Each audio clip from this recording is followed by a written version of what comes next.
Chers internautes, chers amis, rebonjour pour cette seconde table ronde qui va aborder des questions d'éducation et plus particulièrement qui va s'interroger pour savoir si les dispositifs spécialisés pour enfants doivent relever ou non de l'éducation nationale. Alors, pour débuter, je vais vous présenter nos intervenants, nos invités qui sont sur le plateau. Tout d'abord, elle sera avec nous à distance, Caroline Desson. Vous êtes professeure de psychologie sociale, enseignante à l'INSPE de Lille. Bienvenue parmi nous. Je vais ensuite présenter et me tourner vers elle Anne Gauthier et Sandrine Effelman, qui sont fondatrices du collectif Handiactif. Bienvenue également à vous. Ensuite, je vais présenter Édouard Geffray, qui est à mes côtés, directeur général de l'enseignement scolaire. Enchanté. Emmanuel Guichardaz, notre assesseur de la commission éducation-scolarité, est également sur ce plateau pour rapporter les travaux, présenter et puis intervenir sur ces questions. Et enfin, Olivier Paolini, vous êtes enseignant spécialisé depuis 16 ans, j'ai le droit de le dire, oui. Pas de souci, fondateur d'un collectif citoyen pour l'inclusion et vous travaillez aujourd'hui en unité d'enseignement externalisée, si je n'ai rien omis dans votre présentation. Alors, l'objet, l'intitulé et la discussion que nous allons avoir au cours de cette table ronde est vraiment située sur la question de l'école inclusive et de la façon d'y parvenir, d'interroger les différents modes de scolarisation qui peuvent exister aujourd'hui, d'interroger évidemment tous les dispositifs, dispositifs de l'école qu'on connaît peut-être parfois plus souvent, unité localisée d'inclusion scolaire, évidemment, pôle d'enseignement des jeunes sourds, par exemple, d'interroger aussi les unités d'enseignement externalisées, certaines spécialisées pour les élèves avec des troubles de l'autisme, UEA, UEMA, pour citer elles, mais aussi évidemment d'autres UE de tout niveau. On pourrait également parler de scolarisation partagée, qui est aussi à la fois des temps en milieu ordinaire et des temps en établissement. Et puis on pourrait aussi évoquer d'autres dispositifs, les DITEP, les DAM, etc. Je crois qu'en termes de dispositifs, on a en France ce qu'il faut. On en est presque à envisager des dispositifs pour se retrouver dans les dispositifs et avoir un peu plus de lisibilité. Alors, peut-être également évoquer que par rapport à cette problématique de l'école inclusive, se pose aussi toute la question de l'appui, de l'intervention de différents acteurs pour mettre en œuvre le projet de l'élève. Donc on pourrait là aussi évoquer par exemple les CESAD, évoquer l'intervention des professionnels libéraux. On le voit, ces différents dispositifs, ces différents acteurs relèvent de tutelles qui sont des tutelles différentes pour certains et certaines de l'éducation nationale, pour d'autres d'établissements ou services du médico-social, des intervenants libéraux aussi qu'on a pu évoquer. Voilà. Est-ce que c'est réellement une question de tutelle qu'on pose aujourd'hui? Et est-ce que dans un souci de cohérence, d'efficacité, dans une perspective de société inclusive, dans une réponse au Code de l'éducation qui rappelle que tous les enfants partagent la capacité d'apprendre et de progresser, comment faire pour que l'ensemble de ces dispositifs relèvent de l'éducation nationale, comme cela existe dans d'autres pays européens, par exemple, mais aussi comme le préconisent les récentes recommandations de l'ONU. Voilà ce sujet un peu bouillonnant sur lequel nous allons échanger. Et sans plus attendre, je vais tout de suite passer la parole à Emmanuel Guichardaz. Vous êtes l'assesseur du coup de cette commission éducation scolarisation. Comment est-ce que le CNCPH appréhende ces questions? Quelles préconisations? Quelles recommandations? Merci d'avance d'y aller et de lancer le débat. Alors, rude responsabilité, parce qu'effectivement, vous l'avez dit, le sujet est complexe. Le CNCPH, la commission éducation scolarité du CNCPH, s'est saisi un petit peu de cette question il y a 3 ans, notamment au moment du chantier, lancement du chantier sur l'école inclusive. Ce chantier qui rebattait un petit peu les cartes. Et c'est vrai qu'à ce moment-là, on a travaillé tout un certain nombre de recommandations. Et parmi ces recommandations, ces pistes de réflexion, il y avait l'étude de la création d'un ministère unique qui pourrait évidemment chapeauter l'ensemble de ces dispositifs pour tous les enfants et quelle que soit la situation de handicap. Mais j'ai envie de dire qu'au-delà de la question de la tutelle, du pilote, il y a la question déjà de savoir où ils sont implantés, ces dispositifs, la cartographie. Que font-ils? Quelles sont exactement leurs missions? Quelle est la différence aujourd'hui, par exemple, entre une unité localisée pour l'inclusion scolaire, une ULIS, qui va accueillir des enfants avec des besoins importants, qui va fonctionner de manière peut-être un peu fermée, et puis une unité d'enseignement externalisée, qui, elle, dépend d'un établissement médico-social, qui est peut-être plus ouverte. Est-ce que c'est vraiment différent? Comment les parents vont-ils s'y retrouver? Comment les professionnels vont-ils s'y retrouver? Comment la MDPH qui va donner une notification va-t-elle pouvoir véritablement orienter correctement l'enfant en fonction de ses besoins? Ça devient un petit peu compliqué. Et donc, derrière ça, se pose évidemment la question des missions, du cahier des charges de chacun de ces dispositifs, et puis la question du pilotage. Effectivement, qui le pilote? Et là, on en revient effectivement à peut-être la question de la tutelle qui doit être exercée, de qui prend un peu la tête de l'avion, qui est aux manettes, pour pouvoir donner un petit peu le cap. Mais il y a beaucoup de conditions aussi qui vont avec ça. C'est pas seulement un changement de tutelle qui va résoudre tous les problèmes. La question de la formation des acteurs, on en parlera.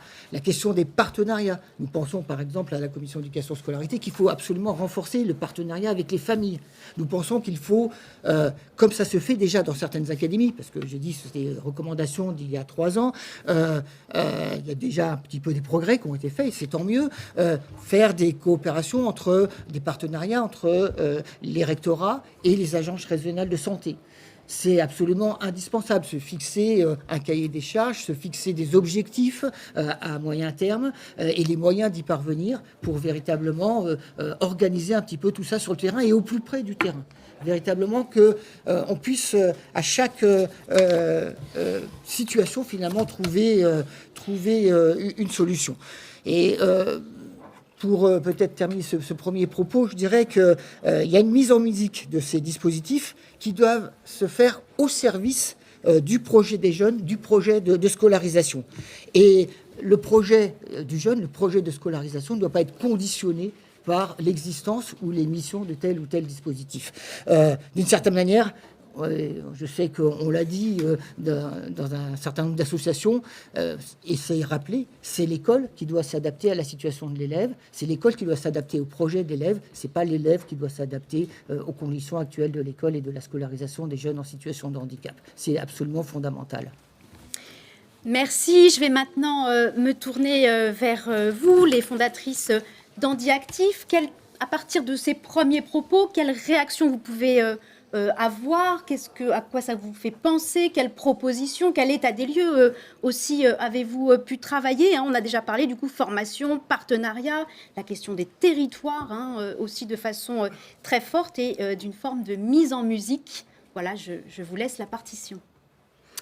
Alors, moi, j'ai envie de dire, cette question nous donne envie de dire oui. Oui, effectivement, ces dispositifs devraient être du ressort de l'Éducation nationale.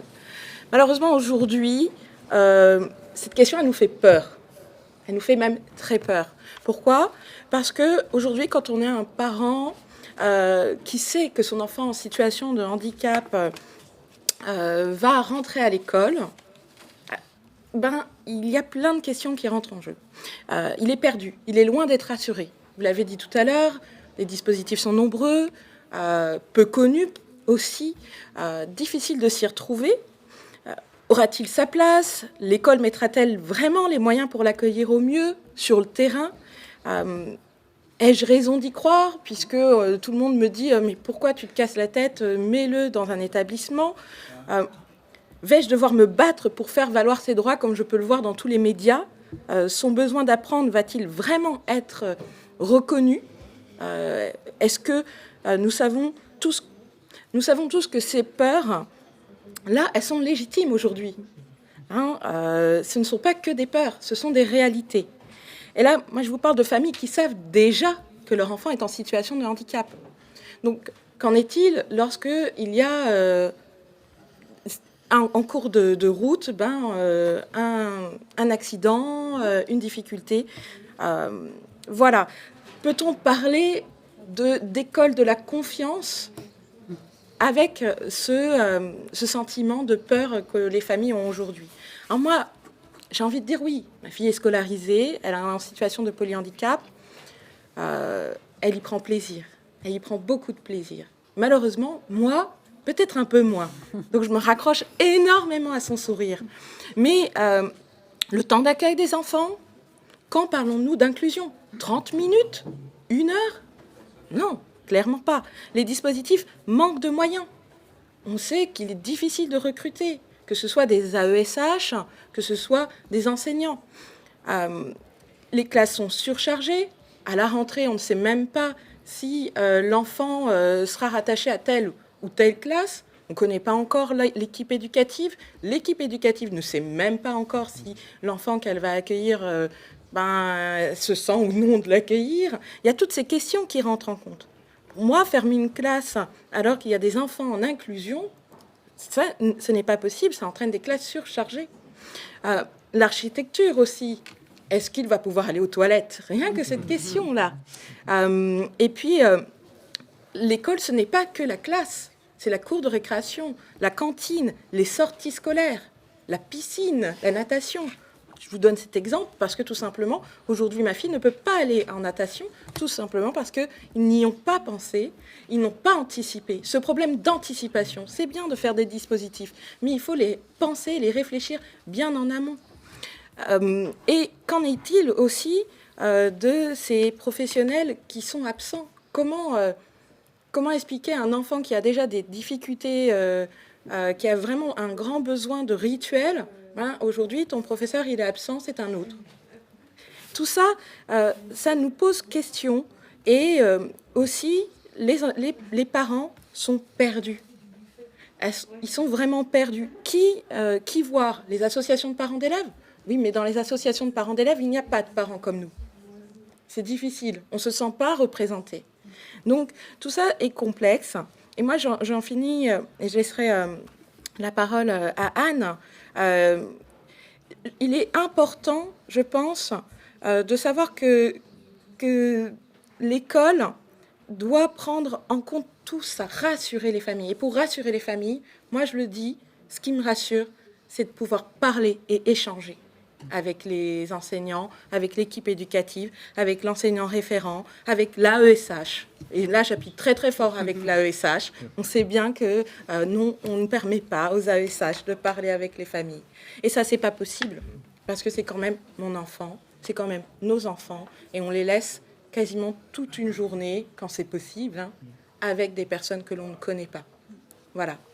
Je te laisse. Alors, vous l'avez dit, il faut que l'école s'adapte aux enfants. Alors là, j'ai un petit texte que j'ai pris sur Facebook, que je vais vous lire, qui est court. C'est un professeur qui parle. Une nouvelle élève est arrivée mercredi dans ma classe de 6e et nous avons eu quelques informations sur ses difficultés. Elle ne sait pas compter au-delà de 7, ne connaît pas son alphabet ni les jours de la semaine et sait coller 5 rangées de gommettes sans se tromper. Question simple, que faire comme activité, aussi bien en histoire géo qu'en français et qu'en anglais ? Elle a un dossier pour avoir une place en structure, mais c'est au petit bonheur la chance, tellement il y a des mois, voire des années d'attente. Alors moi, je vous pose la question. Mettre une enfant qui est autiste, qui sait compter jusqu'à 7 dans une classe de 5e, est-ce que ce n'est pas de la maltraitance ? De maltraitance envers cet enfant qui ne va rien comprendre de ce qu'elle va faire de toute la journée, si tant est qu'elle est là toute la journée, mais aussi de maltraitance envers les enseignants. Qu'est-ce qu'ils vont bien pouvoir faire avec cet enfant ? Et ça vient d'où, ce problème ?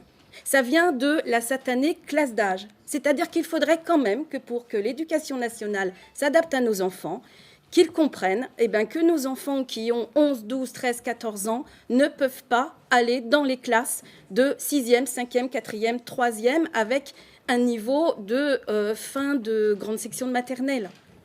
Et il faut faire sauter ce verrou qui freine énormément la scolarisation des enfants dans des classes ordinaires.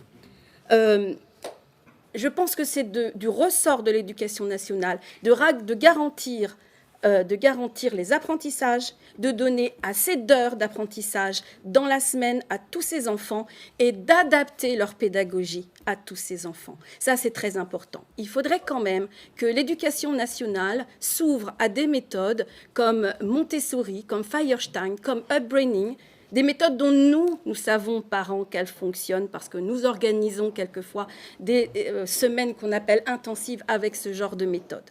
Et il faudrait tout de même que de plus en plus d'enseignants, notamment dans le primaire, puissent avoir ces outils supplémentaires, ces méthodes supplémentaires, qui serviraient non seulement aux enfants en situation de handicap, mais aussi à d'autres enfants en situation d'échec. Et ça, c'est pas fait. Et ça, c'est du ressort de l'éducation nationale. Nous, ce qu'on préconise, parce qu'on sait que ça fonctionne, en Italie par exemple, c'est ce qu'on appelle le co-teaching.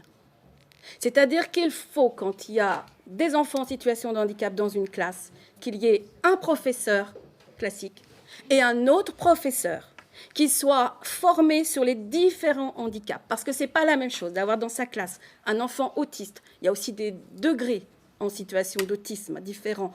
D'avoir un enfant trisomique ou un enfant avec des problèmes cognitifs ou même un enfant avec des problèmes moteurs et cognitifs.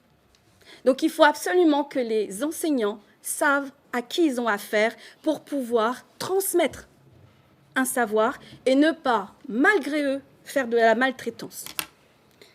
Il faudrait aussi que, c'est du ressort de l'école, de faire de la place pour le paramédical. Parce que, quand même, ces enfants en situation de handicap, ils ne sont pas tous pareils, ils ont besoin de soins et de rééducation. Je parle de quelque chose que je connais bien, c'est le handicap moteur, quelle que soit sa cause. Tout enfant en situation de handicap moteur a besoin de rééducation quelquefois intensive et journalière. Et trop souvent dans les écoles, c'est les échos qui nous reviennent, on n'a même pas la place de mettre une salle pour faire du Snowzelen, pour calmer un enfant autiste. Même pas 4 mètres carrés pour mettre ça en place, parce que y a la salle des professeurs, parce qu'il y a la salle des casiers, parce qu'on ne remet pas en cause la façon de fonctionner des établissements pour nos enfants en situation de handicap. Et ça, si vous voulez faire de l'inclusion, ce n'est pas possible. On n'y arrivera pas s'il n'y a pas ça. Je suis désolée, parce que vous mettrez nos enfants en échec et ça ne fonctionnera pas.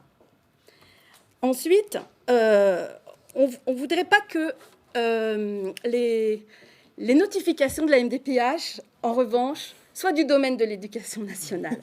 On voudrait que la MDPH garde cette prérogative. Il y a eu, je ne vais pas y revenir, il y a eu trop d'abus, on le sait tous, et ce n'est pas au chef d'établissement de décider combien tel ou tel élève doit avoir d'heures de AESH. Il y a des handicaps invisibles qui demandent qu'on connaisse bien le handicap dont souffre l'enfant.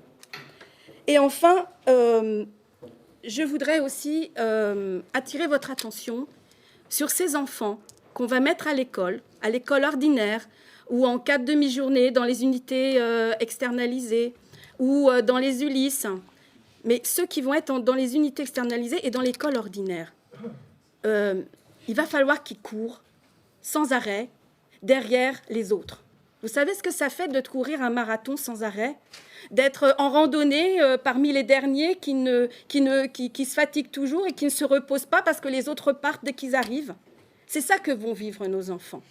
Et je pense que ça, il faut mettre en place des garde-fous dès maintenant, il faut y réfléchir dès maintenant, parce que le chagrin d'école, ça existe, et ça existe pour tous les enfants. Ça existera pour les enfants en situation de handicap, qui seront toujours les derniers de la classe, qui seront toujours à la ramasse. Excusez-moi de parler comme ça, mais c'est ça qui va se passer. Donc il faut faire attention à l'estime de soi, qui va être abîmée. D'accord, ils vont faire des progrès, ça j'en ai aucun doute. Mais attention aux dépressions, à l'estime de soi. Il faut renforcer les équipes de psychologues dans les écoles. Et des psychologues formés au handicap, pas des psychologues généralistes. Donc tout ça, ça va coûter quand même très cher. Et puis le harcèlement, évidemment, parce que les enfants en situation de handicap, ça va être des proies très faciles pour certains élèves qui ont des difficultés, eux, par ailleurs, autres, et qui vont peut-être se venger sur des enfants en situation de handicap. Donc, et je voudrais dire une dernière chose, c'est que beaucoup de parents d'enfants en situation de polyhandicap sont très inquiets. Ne fermez pas les centres. On en a besoin, les enfants ont besoin de reprendre du souffle. Et les enfants, il y a certains enfants pour lesquels ça ne sera pas possible, l'école ordinaire. Une petite quantité, mais il y en a. Et il ne faut pas les oublier. Et ces enfants-là, il faut amener l'école dans les IEM et dans les IME. Et j'ai envie de dire, ne mettez pas la charrue avant les bœufs. L'inclusion, ça ne se décrète pas, ça se prépare. Et donc, il faut amener l'école plus longtemps avec des heures suffisantes aujourd'hui dans les IEM et dans les IME, où les enfants n'ont que 3 heures de scolarité en y mettant l'art plastique et la musique. Voilà. Merci à vous. On entend vos impatiences, on entend vos colères aussi, mais on entend aussi vos aspirations. Comment est-ce que cette école inclusive, c'est aussi un processus. Comment est-ce qu'on y avance? Comment est-ce qu'on met des étapes, des jalons? C'est aussi ce qu'on entend dans ce que vous dites. On entend vos peurs légitimes. Vous aviez parlé de ça, Sandrine, et cette aspiration à ce que les enfants en situation de handicap soient des élèves comme les autres élèves, avec une vie sociale d'élèves, avec une participation sociale en tant que telle. Et comment est-ce qu'ils peuvent eux aussi acquérir ce qu'on dit parfois pour d'autres âges, toutes les notions du métier d'élève. Qu'est-ce qu'être un élève aujourd'hui à l'école? Alors, vous évoquiez les unités d'enseignement externalisées, donc transition très simple, je me tourne vers mon voisin, Olivier Paolini. Alors, vous justement, voilà, quelles sont un peu vos réactions à cette idée de transférer des moyens des établissements vers l'éducation nationale? Comment est-ce que cela peut se faire? Quelles sont les ressources qui peuvent exister? Et puis, à partir de votre expérience et de votre réflexion aussi, quelles propositions vous pouvez être amené à faire sur ce sujet? Merci. Alors, je voudrais tout d'abord dire à madame que je suis entièrement d'accord avec vous. C'est la pédagogie et la didactique inclusive qui va permettre d'être le levier pour bâtir en fait une école plus inclusive. C'est vraiment ce sujet-là qui est au cœur de notre débat aujourd'hui. Et c'est ce débat aussi qui s'inscrit quand même dans un contexte fort qui est celui de la remise du rapport de l'ONU qui acte, en fait, qui nous demande encore une fois depuis quelques années maintenant la désinstitutionnalisation, c'est-à-dire la fermeture des établissements spécialisés. Donc aujourd'hui, ce n'est pas l'objet de ce débat. L'objet de ce débat, c'est comment les dispositifs spécialisés peuvent changer de pilotage. Et est-ce que l'éducation nationale pourrait piloter en fait ces dispositifs spécialisés et en quoi en fait ça permettrait d'améliorer la situation. Donc la pédagogie, la didactique inclusive, c'est pour moi des leviers majeurs et on a tout intérêt, nous, la France, en termes d'éducation nationale, à s'inspirer de ce que font nos partenaires européens et à prendre un regard un petit peu plus international. Et bon, vous avez cité l'Italie, évidemment. Je citerai aussi l'Agence pour l'éducation inclusive, l'Agence européenne pour l'éducation inclusive, qui met à disposition un certain nombre de ressources pour les enseignants, mais aussi pour tout l'écosystème éducatif. Et j'invite à chacun, en fait, à aller regarder ces bonnes pratiques. Donc, beaucoup d'avancées depuis quelques années, quand même, je tiens à le souligner. Dans nos écoles, en fait, on est dans une augmentation du nombre d'élèves scolarisés et on est dans ce processus, comme vous l'avez dit, de scolarisation, d'externalisation du médico-social vers l'éducation nationale. Donc, notre pays est vraiment engagé, mais aujourd'hui, on est un petit peu à une limite. On a beaucoup avancé, mais maintenant, on essaye de pousser les limites et on constate encore que à peu près entre 70 et 80 000 enfants et adolescents handicapés ne sont pas reconnus dans les effectifs de l'éducation nationale et ont une éducation qui est pilotée par le ministère des Solidarités et de la Santé, et donc avec des temps de scolarisation minimes, voire carrément pas de scolarisation du tout. Alors c'est un problème qu'on connaît depuis très longtemps. Il y avait eu en 2014, je crois, les inspections générales du ministère de l'Éducation nationale, de la Santé, des Finances, qui avaient évalué l'enseignement dans les ESMS et qui avaient fait un rapport accablant sur ça. Voilà, donc hormis quelques externalisations, on n'a pas vraiment beaucoup avancé. Et donc l'ONU nous demande un petit peu de réagir. Et donc voilà, un gros retard français. Donc si on avançait sur le pilotage, déjà, on pourrait un petit peu plus avancer dans ce processus. Alors sur les constats de terrain, sur lesquels vous m'interrogez, on a mis en place une stratégie en fait, de coopération entre le ministère de l'Éducation nationale et celui et tout l'écosystème médico-social. C'est une critique en fait de l'ONU aussi qu'on a en fait le modèle médical du handicap, c'est celui qui actuellement en place pilote l'éducation, pilote tous les dispositifs éducatifs spécialisés, les unités d'enseignement, les UEMA, les UEA, enfin, même les unités externalisées, c'est le médico-social qui pilote l'éducation en France. Et ça génère en fait on est à des limites en fait. Ce pilotage génère à la fois des limites d'organisation, je vais détailler, et aussi a des effets pervers en fait sur l'éducation, sur la pédagogie et puis sur l'image même des enfants. Alors ça, c'est une stratégie qui atteint ses limites et les constats en fait que maintenant qu'on a remarqué, c'est que peut-être elle ne marche plus aujourd'hui. Pour quelles raisons? Alors, on a listé un petit peu quelques effets, quelques limites. Par exemple, sur les droits. Les droits à la scolarisation sont empêchés sur le terrain. Des discriminations au handicap dont font l'objet les enfants handicapés dans ces dispositifs d'enseignement, des temps de scolarisation trop faibles, voire absents, des absences d'équipes de suivi de scolarisation dans les IME et toutes les unités d'enseignement, des PPS qui n'arrivent jamais. Alors, quand on a le GEVASCO, on est content. Mais déjà, quand on a le SS, on est content. Alors, le PPS, l'AMDPH, voilà, les familles vraiment rament pour avoir ces documents-là. Donc, c'est des droits bafoués, concrètement.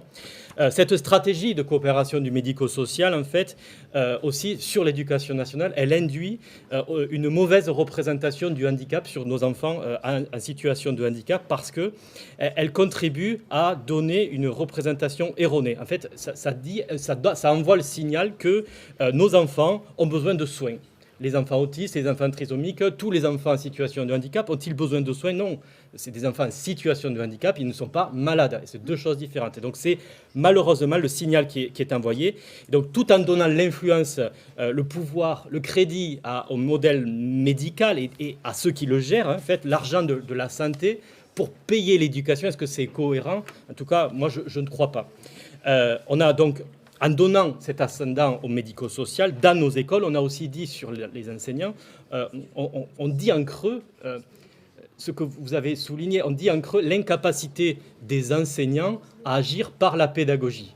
Et ça, c'est bien triste parce que c'est eux qui sont quand même compétents pour rendre nos enfants, nos élèves plus autonomes dans leur quotidien. Et donc, on dit implicitement que seuls les professionnels médicaux savent s'occuper des enfants handicapés, ceux des professionnels du médico-social, alors qu'on sait que selon les études, ça a été démontré, c'est par la pédagogie, par des pratiques éducatives, pédagogiques, inclusives, que l'on permet aux enfants handicapés de devenir plus autonomes. Des limites aussi organisationnelles, on a des dysfonctionnements, le double pilotage, qui est en fait un monopilotage, c'est les ESMS qui pilotent les unités d'enseignement, donc l'éducation nationale du coup est un peu mise à mal, et ce double pilotage, la gestion en fait les ESMS ont beaucoup de mal à s'adapter aux contraintes des établissements scolaires, sur les transports, sur les horaires, sur tout un tas de choses très très concrètes. Par exemple, les enfants n'ont pas accès à Pronote. C'est des choses très concrètes, mais dans la relation aux familles, c'est très important. Le turnover des équipes éducatives dans ces dispositifs est hallucinante. Quant à la gestion chaotique des personnels, la formation, bon, je ne vais pas m'appesantir. Un seul texte sur le fonctionnement des unités d'enseignement, qui est l'arrêté du 2 avril 2009, qui cadre ça, qui a 11 ans maintenant, qui est un petit peu obsolète, on peut le dire, je crois. On peut le dire. Voilà. Donc peut-être un levier pour la DGESCO, Monsieur Geffray. Voilà, qui ne cadre. En fait, on est vraiment en difficulté. Il y a une absence de cadrage du nombre d'élèves dans les dispositifs, de temps minimum de scolarisation. Voilà, une absence de cadrage total sur les temps de scolarisation. Et enfin, une dernière question, un dernier constat. Pourquoi faut-il qu'à chaque fois qu'on ouvre un dispositif spécialisé, il faille une convention tripartite entre l'ADSDEN, l'association gestionnaire et la collectivité territoriale pour ouvrir une classe spécialisée? Voilà, il y a tout cette espèce de cérémonial à mettre en place. Pourquoi les classes spécialisées ne sont-elles pas dans la carte scolaire, comme peut l'être une Ulysse, par exemple? Donc voilà, par simplification, il y a tout un tas de procédures peut-être à élaguer, à mettre en place et qui pourrait nous permettre d'y voir un petit peu plus clair pour un meilleur pilotage et basculer vraiment. C'est un enjeu. On parle souvent du regard, changement du regard. Je crois qu'on ne peut pas attendre que les regards changent pour que les droits des enfants arrivent, en fait. Il faut être proactif sur les politiques publiques et il faut que changer l'organisation pour que les regards changent. Voilà. Mais ce n'est pas l'inverse qu'il faut faire. Et donc, passer du modèle médical du handicap au modèle social du handicap dans l'éducation doit passer par un changement d'organisation. Merci beaucoup. Vous avez évoqué au début de votre propos la question de la pédagogie, la question de la didactique. Vous aviez évoqué la question de la formation. On va maintenant passer donc la parole à Caroline Desombre. Alors, vous êtes professeur d'université, on le disait tout à l'heure, vous intervenez à l'INSPE où l'on forme les futurs professeurs, les futurs enseignants. Justement, est-ce que vous pouvez nous dire comment est-ce qu'ils sont préparés à exercer dans cette perspective et dans cette école inclusive avec les élèves dans les classes? Quels sont les dispositifs que vous mettez en place, les temps de formation? Voilà, la parole est à vous. Bien, je vous remercie. Alors, d'abord, je voudrais dire qu'il y a beaucoup de progrès qui ont quand même été faits du point de vue de la formation des enseignants dans l'accompagnement en fait, de l'éducation inclusive, même si j'entends bien que les progrès ne vont pas assez vite et on aimerait que ça aille beaucoup plus vite, mais de manière globale, il y a eu beaucoup de réformes, en fait, à la fois des formations des enseignants, mais aussi de la manière dont on accompagne les enseignants dans cette éducation inclusive. Je voudrais dire une première chose, c'est que globalement, chez les enseignants, l'inclusion est bien acceptée, c'est-à-dire qu'ils sont relativement favorables à l'inclusion des élèves en situation de handicap, même si sur la manière de faire, ça reste un peu plus compliqué. Donc, comme je le disais, on a une évolution importante. Il y a eu un certain nombre de réformes qui ont lieu. Je pense notamment à celle des enseignants spécialisés, pour lequel il a été évoqué le fait d'amener des enseignants spécialisés, donc qui connaissent en fait comment on répond aux besoins éducatifs particuliers des élèves pour accompagner les enseignants ordinaires. C'est maintenant compris dans leur mission et d'ailleurs dans leur examen. Pour valider leur diplôme d'enseignant spécialisé, ils ont une épreuve de personnes ressources et donc ils doivent les amener à accompagner les adultes que peuvent être effectivement les enseignants ordinaires, mais aussi tout un travail avec des partenaires de l'école ou des parents. Il y a un deuxième élément, c'est que maintenant, en formation initiale, il y a un volume dédié à la formation des enseignants. Et donc, les Master 1 et Master 2 qui sont chez nous à l'INSP ont un volume horaire dédié et donc pour lequel on voit le cadre législatif et réglementaire, mais aussi des éléments en lien avec les troubles et pas seulement, parce que l'idée, ça a été évoqué, l'idée est de bien dépasser le trouble pour passer aux besoins des élèves, c'est-à-dire de repérer ce dont l'élève a besoin pour pouvoir apprendre. Et donc, ça nécessite aussi une formation sur les processus d'apprentissage des élèves. On a également tous ces éléments sur l'inclusion et ses finalités, avec cette idée, effectivement, d'avoir une pédagogie qui réponde aux besoins de tous les élèves. Donc ça, c'est plutôt pour les enseignants ordinaires et on a aussi beaucoup de formations continues pour accompagner, et même si elles restent insuffisante et qu'on aimerait accompagner ce changement de paradigme de manière plus forte, il y a quand même des efforts en fait, qui ont été faits. À côté de ça, on a les enseignants spécialisés qui continuent à être formés avec un volume horaire de 300 à 400 heures de formation par rapport à l'éducation inclusive. Alors, il y a un des éléments pour lesquels ça reste un peu compliqué en termes de formation, c'est que les enseignants ordinaires en formation initiale, ils ont des préoccupations très axées sur comment je dois faire une PrEP, comment j'apprends à lire à un élève. Et donc, ils n'ont pas forcément toujours une représentation déjà d'un élève, comme on dit, ordinaire, si vous me permettez l'élément. Et donc, parfois, les accompagner sur la scolarisation d'élèves qui présentent d'autres types de besoins, c'est un élément qui peut être parfois un peu compliqué. C'est plutôt en formation continue qu'on peut les accompagner. Et dernier élément de formation, on sait d'un point de vue de la littérature scientifique que la formation aide beaucoup à l'inclusion, c'est-à-dire que les études ont montré que le fait de former les enseignants à l'inclusion avait des effets très importants sur les pratiques inclusives, mais aussi sur le taux de scolarisation des élèves. On sait que ces formations qui allient théorie et pratique permettent d'augmenter l'acceptation de l'inclusion, mais également le sentiment d'auto-efficacité des enseignants. Et je rejoins ce qui a été dit tout à l'heure. Les enseignants se sentent parfois démunis et ça permet également de réduire leur stress. Alors, ces formations, l'analyse de la littérature montre qu'on n'a pas besoin d'un volume horaire énorme. Il y a des études qui ont été menées avec des formations de 20 heures. Alors, on fait 20 heures de formation et on mesure juste après. Et donc, je ne dis pas que dans toute la professionnalité, enfin toute la vie professionnelle des enseignants, il faut leur proposer 20 heures. Mais au bout de 20 heures, on voit déjà en fait un certain nombre d'effets de ces formations.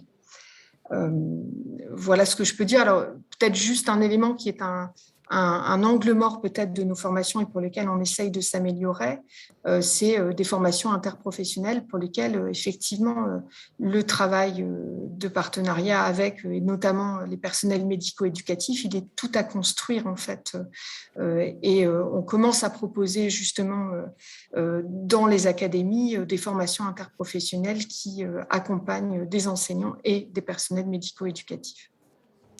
Merci beaucoup, merci pour ce regard et ces éléments. On va juste passer la parole à Monsieur Geffray parce qu'on a un petit timing assez rapide. On le voit dans les différentes interventions, beaucoup d'attentes de la part du terrain, mais on voit aussi que les lignes bougent. Et comment est-ce que, j'ai envie de dire, sur le sujet qui nous réunit aujourd'hui, comment est-ce qu'on peut faire pour aller plus loin ? Alors peut-être plus vite. Et en pratique, comment faire ? Voilà, quelle est un peu... les perspectives, les étapes, les prospectives qu'on pourrait poser pour justement avancer sur cette école inclusive. Alors, d'abord, effectivement, en 3 minutes, je serai bref, mais effectivement, je crois qu'on peut tous s'accorder sur le fait que les choses ont beaucoup bougé. Aussi bien à l'échelle individuelle que d'un point de vue collectif. C'est-à-dire que les processus ont changé, l'accompagnement a changé, les mentalités aussi ont changé. Il faut être clair, il y a une culture professionnelle qui se construit autour de l'école inclusive.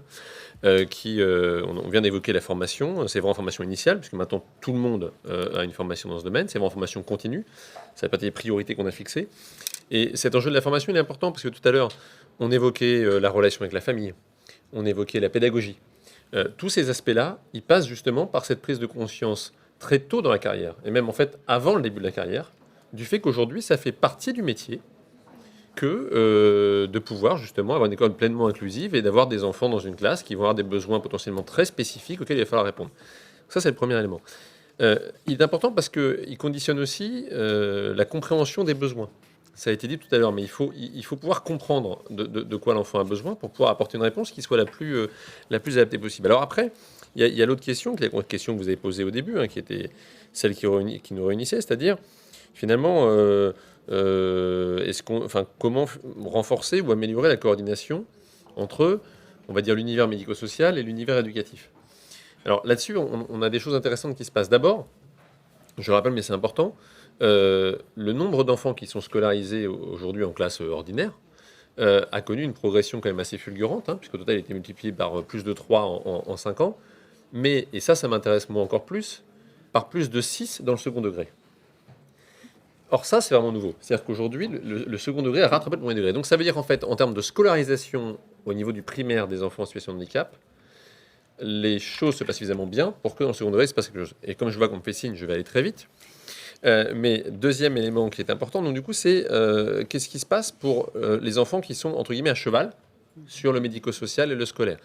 L'objectif aujourd'hui, c'est évidemment de construire un processus qui permet au maximum de scolariser, donc d'internaliser du point de vue de l'éducation nationale ou d'externaliser du point de vue de l'ESMS la scolarisation de l'enfant.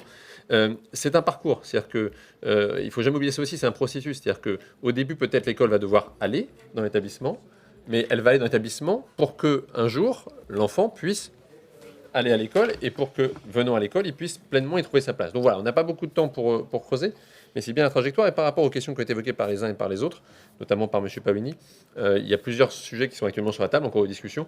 Donc on va évidemment continuer, parce que je crois que c'est quelque chose qui, comme vous le savez, emporte l'engagement absolu du ministre et du ministère.